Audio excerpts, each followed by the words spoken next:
Hola, soy Víctor Carranza Velázquez, comunicador social, y en esta ocasión tenemos el agrado de contar con la presencia de Víctor García Toma, abogado, ex ministro de Justicia, así como también expresidente del Tribunal Constitucional. Y dialogaremos con él amenamente acerca de su profesión y también temas políticos partidarios. Doctor y compañero, muchas gracias por aceptar esta entrevista. No, gracias a ti, compañero y tocayo. Compañero y tocayo. Compañero, hoy en día el Perú atraviesa una crisis social muy profunda, en específico en materia de inseguridad, de criminalidad y por lo tanto de justicia. ¿Cómo usted analiza la situación actual del país? La presidenta de la República ha señalado que ella no es la responsable de este estado de cosas, lo cual es cierto. Pero un presidente no está para lamentarse de aquellas cosas que ha heredado, sino para comunicarle al pueblo las decisiones que está adoptando y que va a adoptar para la solución del mismo. ¿Cuál es el problema central? Es que la solución al tema de la inseguridad ciudadana y la impartición de justicia es que esto tiene que ser visto desde un punto de vista integral.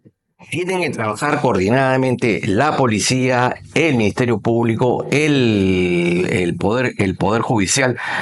Tenemos que tener un buen sistema penitenciario y eso debe estar encabezado o liderado por alguna persona en particular.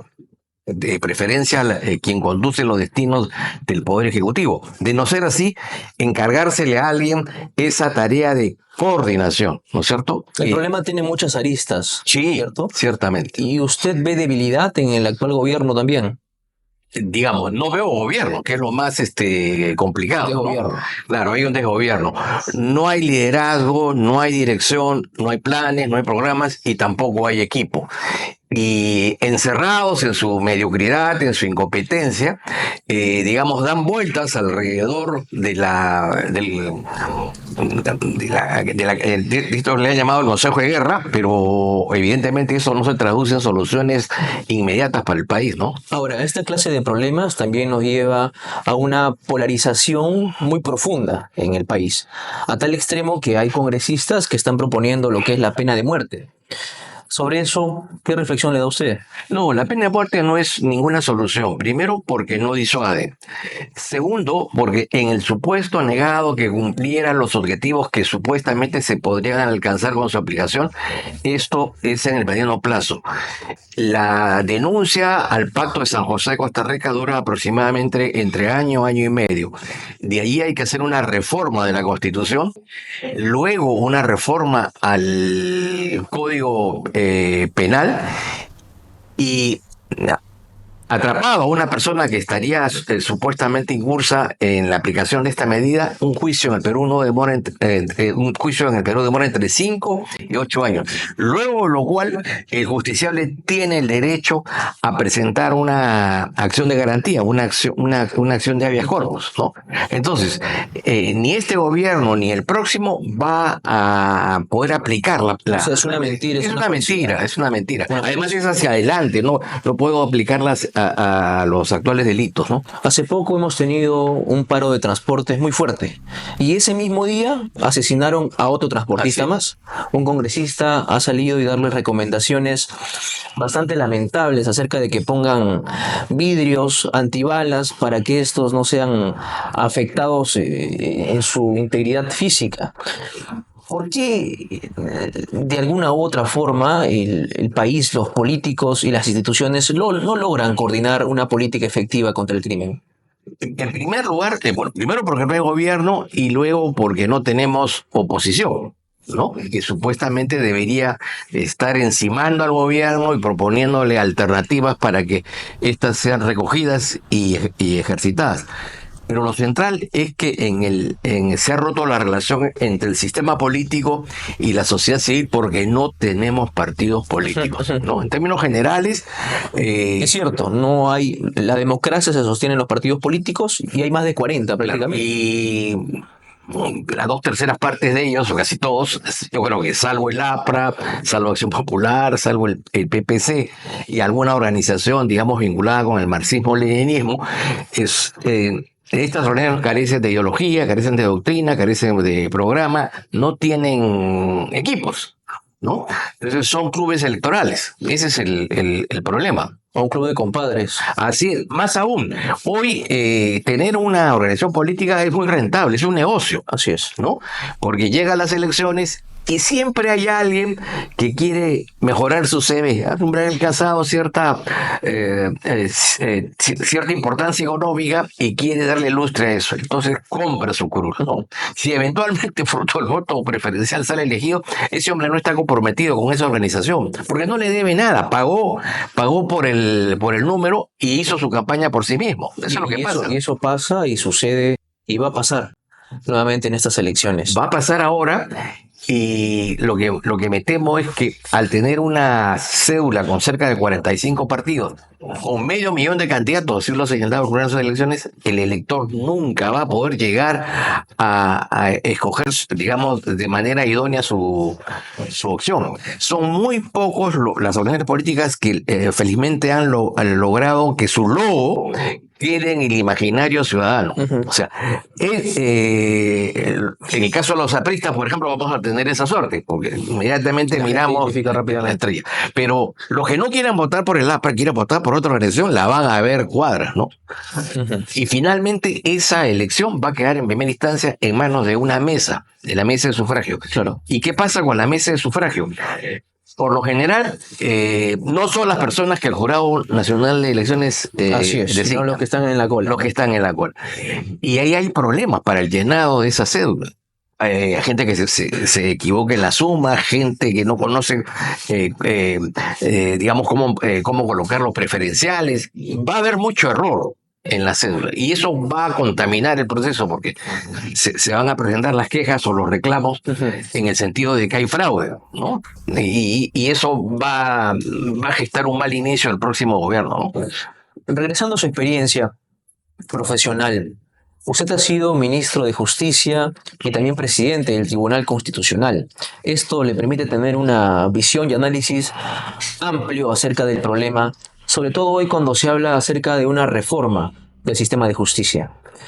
¿Cuál es su interpretación acerca de esto que se viene debatiendo en los diferentes foros políticos del país? Desde los orígenes de la República se le ha imputado al sistema judicial claros vicios de corrupción, incompetencia o un sesgo ideológico. En el pasado, digamos, la judicatura estaba fuertemente vinculada con las oligarquías, ¿no? Ese fenómeno no ha desaparecido. La clase política tiene la posibilidad de ser renovada por la ciudadanía cada 5 años a través del proceso electoral. Pero el sistema de justicia se mantiene inerme, está ahí, ¿no es cierto? Se han intentado muchos procesos de reforma desde afuera y desde adentro y todos han fracasado.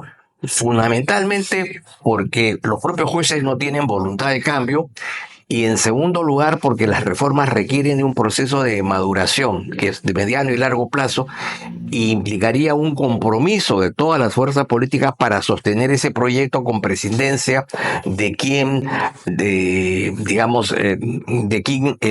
lo ejecute en ese momento. ¿Es posible llegar a esta reforma?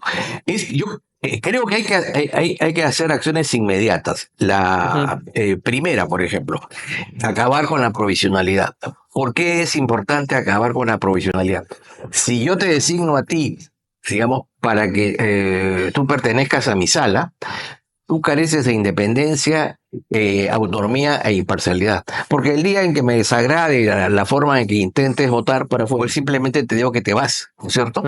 Entonces, dos, esos provisionales, como digamos, saben que en cualquier momento pueden irse, si no tienen una moral consistente van a utilizar el cargo para aprovecharlo con fines económicos, ¿no? Entonces hay que acabar con la provisionalidad y eso no es relativamente sencillo. Significa que el Poder Ejecutivo le asigne una asignación presupuestal y traslade esas plazas que son provisionales en titulares y que la Junta Nacional de Justicia, persignándonos, haga un proceso, digamos, de selección lo más idóneo. Lo segundo, que también, digamos, no es complicado hacer, es elaborar una nueva ley orgánica del Poder Judicial y una nueva ley orgánica del Ministerio Público. Tampoco es muy complicado hacer no el cambio, sino una adecuación del Código Procesal y el Penal y Código Procesal Civil. Digamos, tenemos aquí ilustres juristas que podrían hacer una tarea de adecuación. Pues no se trata de cambiar el modelo porque eso significaría comenzar de nuevo. Claro. Eso, digamos, en el tiempo se puede hacer rápidamente si hay voluntad. Con eso se puede solucionar el problema actual que sucede, que detienen a delincuentes, que detienen a personajes del crimen y los liberan. Ese es otro tema. ¿Qué sucede? El sistema judicial está desprestigiado. Yo soy profesor universitario más de 40 años y te puedo decir con total y absoluta transparencia que la mayoría de los alumnos, digamos, competentes prefieren otras áreas del derecho. Y no es porque carezcan de actitudes y de interés, sino porque el Poder Judicial no les da, respetabilidad. ¿No es cierto? Los jueces y los fiscales son mal observados, no son bien vistos, ¿no? Entonces, los mejores cuadros que forman las universidades se alejan del sistema judicial. Eso hay que tratar de cambiarlo. Si no tenemos un buen material de comienzo, obviamente por más que tengamos buenos códigos, por más que mejoremos las leyes orgánicas, finalmente es el que tiene esa herramienta el que va a fallar. Este ha sido el primer bloque, hablando con el doctor y compañero Víctor García Toma, y vamos a continuar en un segundo bloque hablando acerca de su recorrido político dentro del Partido Aprista. Nos vemos en un momento. Regresamos a la entrevista con el compañero Víctor García Toma. Ahora sí le digo compañero porque vamos a hablar directamente acerca del partido y su recorrido político también. Compañero, ¿por qué y cuándo usted se hizo aprista? Mi padre fue aprista y como todos los compañeros de esa época mostraba orgullosamente sus pequeñas heridas de guerra, ¿no? Entonces allá había en mí una vocación de ser aprista, pero yo quería ser aprista convencido racionalmente, digamos, del ideario. Entonces empecé a buscar y ¿qué me encontré? Lamentablemente en el mercado solo existían los libros de Roger Mercado, de Víctor Villanueva, La gran estafa de Eudoxio Rabines, y todos esos libros nos daban una visión bastante depresiva de lo que, ¿no? Contraria, ¿no? Pero a pesar de eso, estaba decidido, digamos, a conocer más. Así que un día, yo era un muchacho bastante tímido. Me fui al partido. No conocía a nadie. Y no encontré tampoco libros, pero cuando ya me retiraba, vi que apareció toda esta parafernalia cuando llegaba Víctor Raúl, ¿no? Entonces me puse a un costado y llegó la brigada, llegaron los compañeros. O sea, ¿usted conoció ahí en la torre? Sí, te voy a contar la historia. Entonces,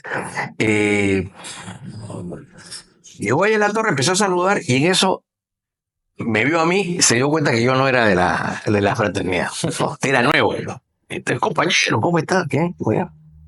Entonces comenzaron unos minutos y cuando él ingresa a la jefatura, y yo ya me iba, pues, ¿no? Dijo, compañero, venga acá. Entonces, siéntese. Jorge, dale su té al compañero. Y empezó a hablar, pues, ¿no? Que lo oiría. La cosa estaba fascinado, la verdad. Estaba fascinado. Pero ya era como un golpe de 12. Entonces ya era chiquillo todavía. Yo hice el gesto de retirarme y me dijo, ¿ya se va, compañerito? Sí. Espérese un momentito. Abrió su cajón, sacó un libro suyo. ¿Cómo se llama este compañero? Y me lo entregó.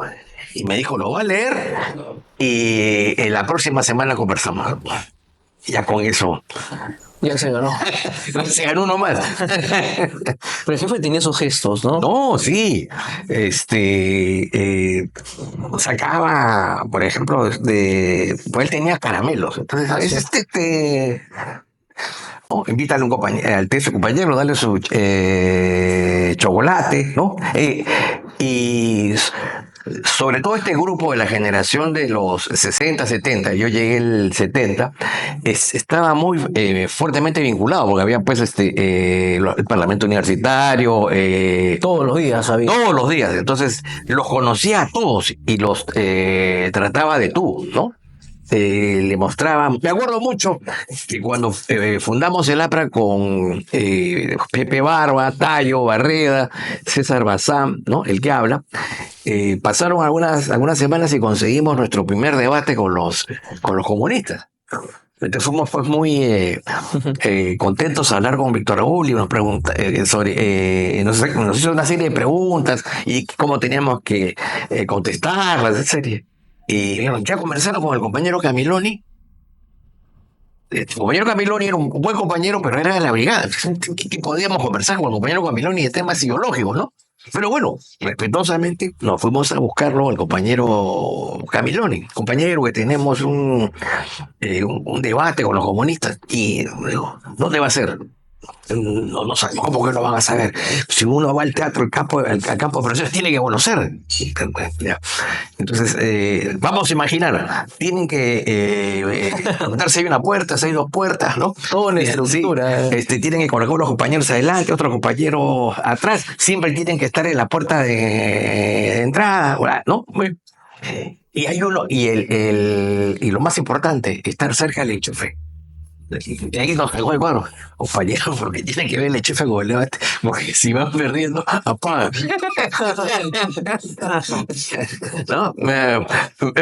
Me pareció, digamos, estupenda charla, porque efectivamente la segunda parte de los debates era así, ¿no? Digamos, era el escenario en donde, digamos, te debatías pues, con los... Bueno, cosas que ya no se dan en la actualidad. No, ya no. Sobre todo se prohíbe hasta muchas veces la conformación de grupos estudiantiles, de círculos de estudio políticos o debate doctrinario. Ya no se da actualmente.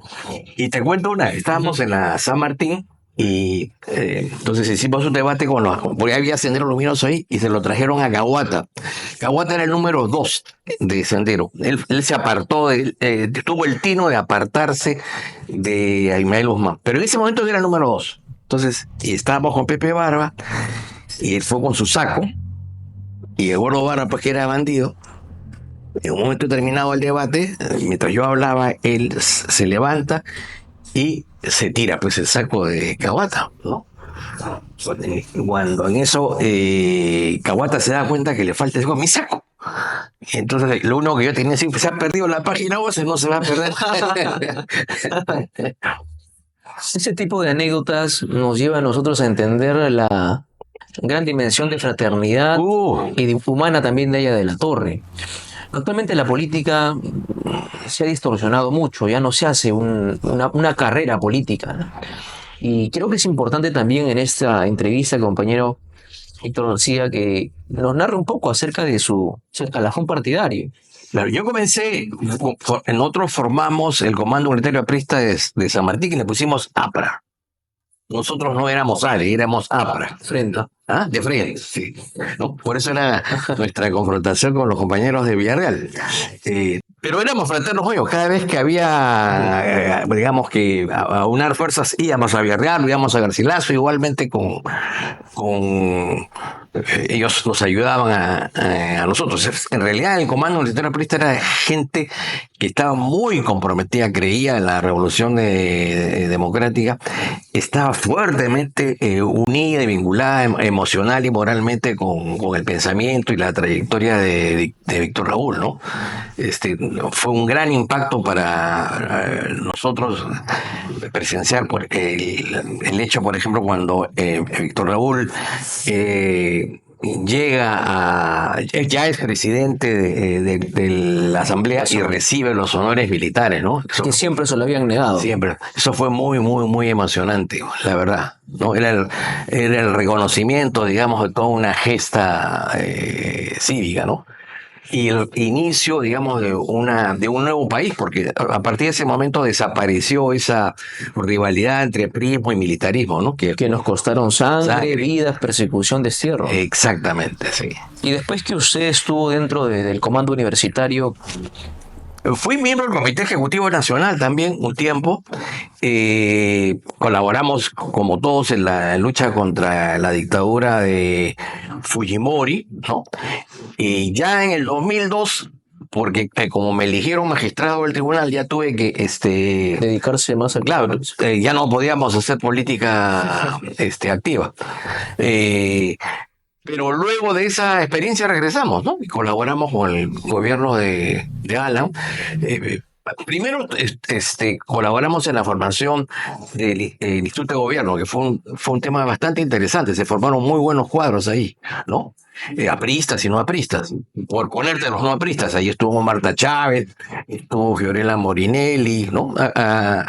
Gente de otros partidos, pero que tenían la necesidad de tener alguna formación de cómo se administraba el país, ¿no?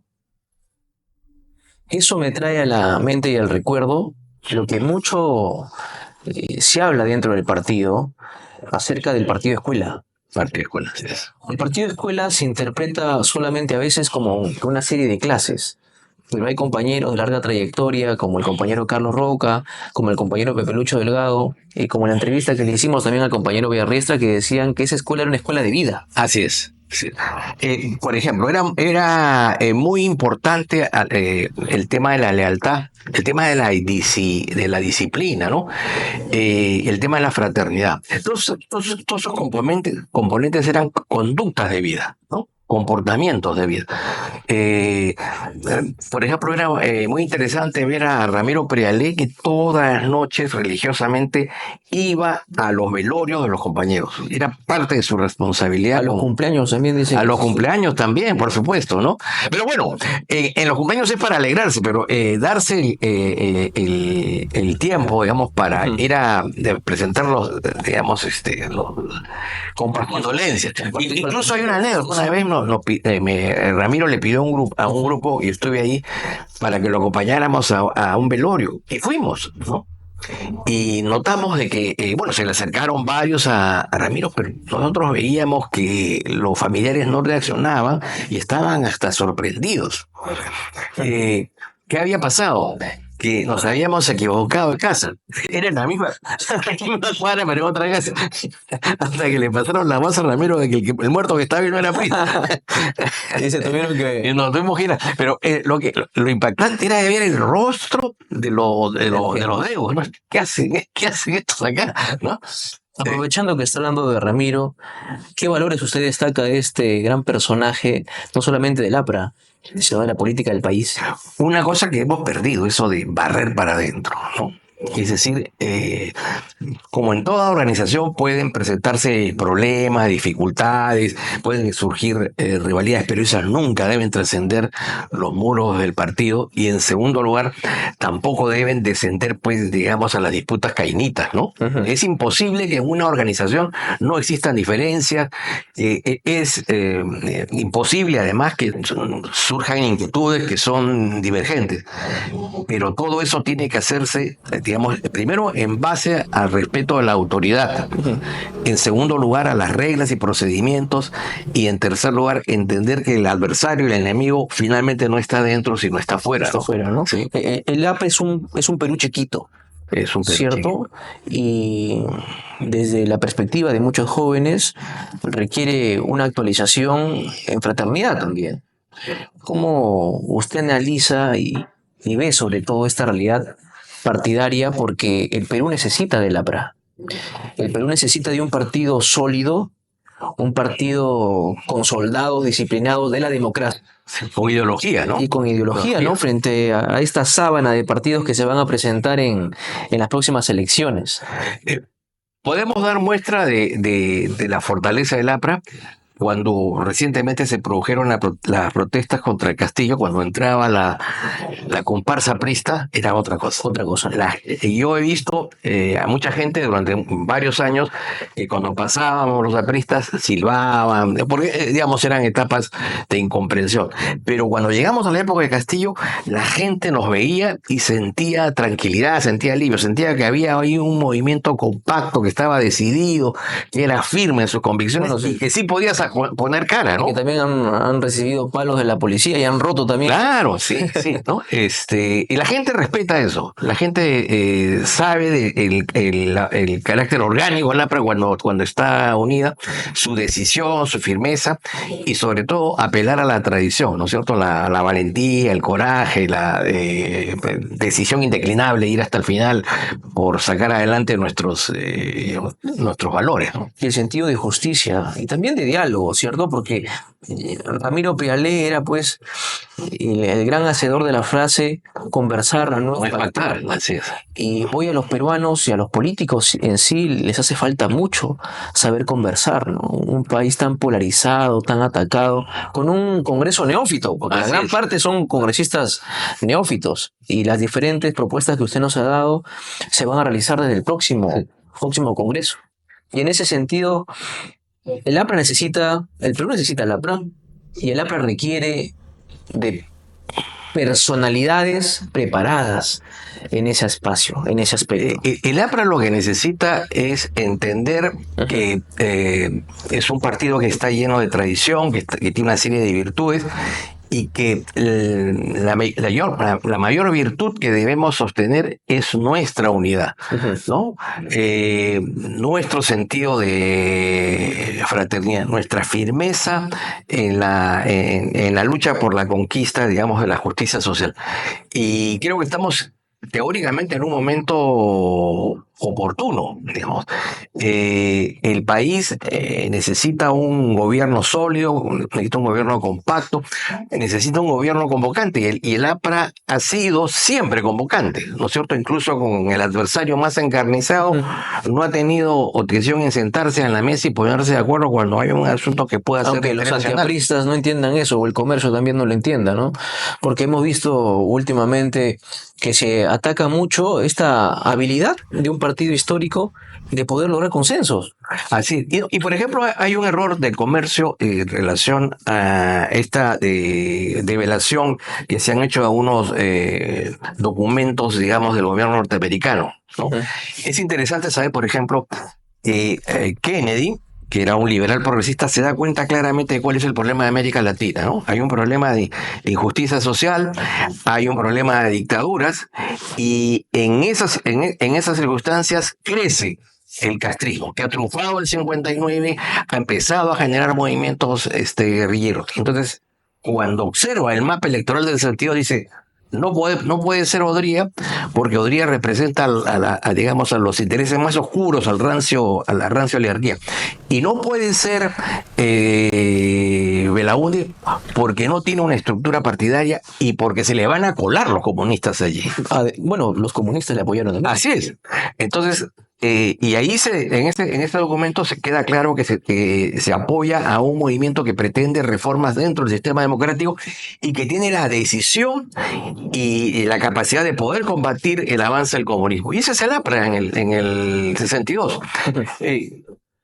No se dice, por ejemplo, que a pesar de que haya de la Torre gana, el militarismo, anclado con las viejas posiciones del gobierno norteamericano, da el golpe de Estado. Y en toda América Latina estallan golpes de Estado, porque surgen, porque en algunos casos se producen victorias truncas de movimientos muy parecidos al nuestro, digamos, que son gemelos al nuestro o que han nacido de las ideas de la Torre, pero surgen también gobiernos, digamos, de tintes marxistas y dictaduras, pues, fascistas, ¿no? Y es casi cerca de 2 décadas que se pierde en ese proceso, ¿no? Es verdad lo que usted comenta, y también es verdad acerca del gran antiaprismo que ha existido y que progresivamente, por el propio esfuerzo de la Torre y muchos compañeros, puede cayendo hasta la actualidad. Nos acercamos compañero García Toma, a una elección que va a ser muy puntual debido a que los peruanos están sufriendo más que nunca. Este país está sufriendo mucho. Y se van a requerir pues del APRA sus mejores cuadros, sus mejores elementos, sus mejores personalidades. Si el APRA usted lo convocase a poder apoyar, a poder sumarse quizá a una candidatura, sea en el Senado como diputado, ¿usted estaría de acuerdo en asumir el reto? Yo siempre he colaborado, soy aprista y siempre he colaborado y colaboraré cuando el partido lo disponga. Pero, digamos, ese es un tema, digamos, secundario. Lo principal es que el APRA tiene, en primer lugar, que ir unida.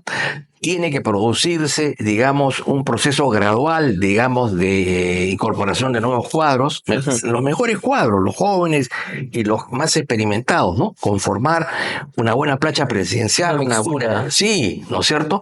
Y sobre todo preocuparnos en la propuesta, ¿no? Porque ahí puede estar, digamos, digamos, el éxito del partido.